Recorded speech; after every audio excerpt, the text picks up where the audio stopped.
Hello, hello, hello. My name is Nicholas Rivas, and I talk about politics and stuff. And today we're going to be playing Dead by Daylight. We're talking about trans passing and what that even is.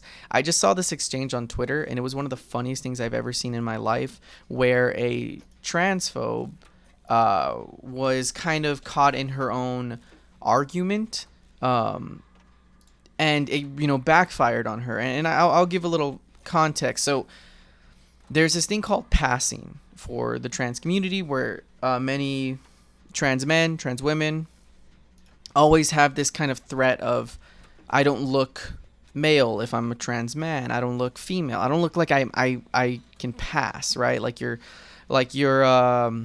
in a disguise of sorts, and people are gonna catch on that you're not. That's not really you. It's a very bigoted idea. It's also who gives a shit idea. Like, why do you care if somebody fits the idea of what you believe is a woman? But also, what does that even entail? And what came of this was on Twitter, there was a person named Dr. Jane Claire Jones, known transphobe. I think she was banned earlier, and I think she's an actual doctor who had, if I'm not mistaken, I think she's the person from Borat, or one of the Borat Sacha Baron Cohen shows where he interviewed a feminist. I think that's her. I could be wrong, but she was been kicked off, and I think this might be a parody account, not a parody, but like a someone just using her name, because she was a known transphobe. I've seen her name multiple times in the transphobe sphere, and yeah, and so she basically made this post saying that the Women's March on Twitter, their logo had a male on it, a person who looks more masculine with the nose and the chin and the mouth and yada yada.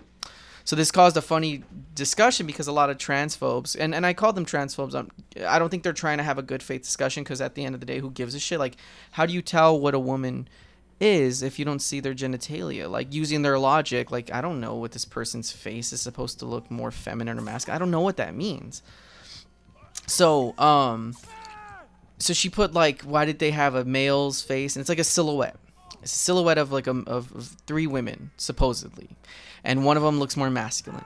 So people started discussing about, like, wow, like, this is why rhinoplasty is such a big surgery for people. I think one of the top most popular, because women feel that big noses make them more masculine, because that's really the only standout feature for this silhouette, is that this person has a bigger nose, of whoever they use the caricature of. And funny enough, I guess Jane Claire, they matched up her side profile, and she looks like she fits the person's silhouette. I don't think they used her, but they have a very similar face structure, and many people were pointing that out. And some people who I guess missed that part of the thread of who originally posted this and whatever, like somewhere down the line it got lost, and somebody responded to that side profile comment and said, well, that person that you're showing the side profile, that's obviously a man, referring to Jane Claire Jones unknowingly. And like, a transphobe is calling out another transphobe saying they don't look female, they're actually male, not passing.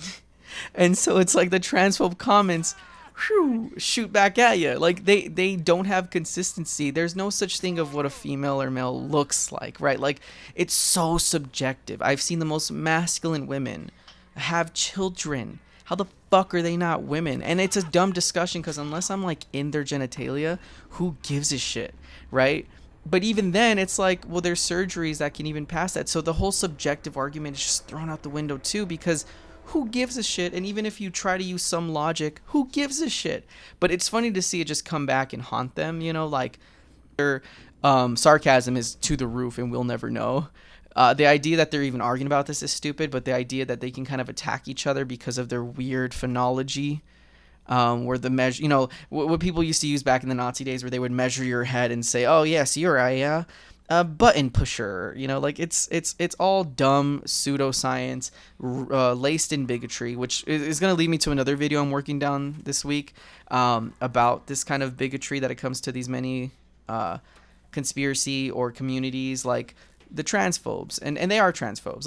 Like at the end of the day, if you give a shit about what a woman is, to the extent that you're like bashing other women or people who claim to be women, they should be on your side, and it's a whole different discussion. I just wanted to talk about this because it was so funny. Also, I don't typically acknowledge the gameplay when I'm playing. It's more just kind of like background, for me, and it's kind of just entertaining and something to talk over. But this game really is funny. I typically don't like to just play and then like when I die, keep just spectating whoever I'm watching. Like I hate doing that. I usually like just playing. But this game was really funny because I was so curious on how this was going to end.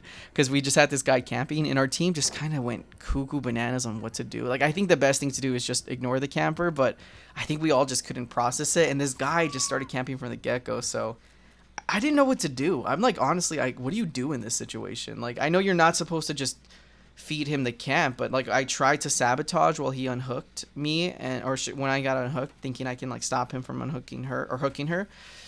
But I don't know. I feel like I did wrong, but I'll let you all be, and I post new videos every other day, and yabba dabba do. Goodbye.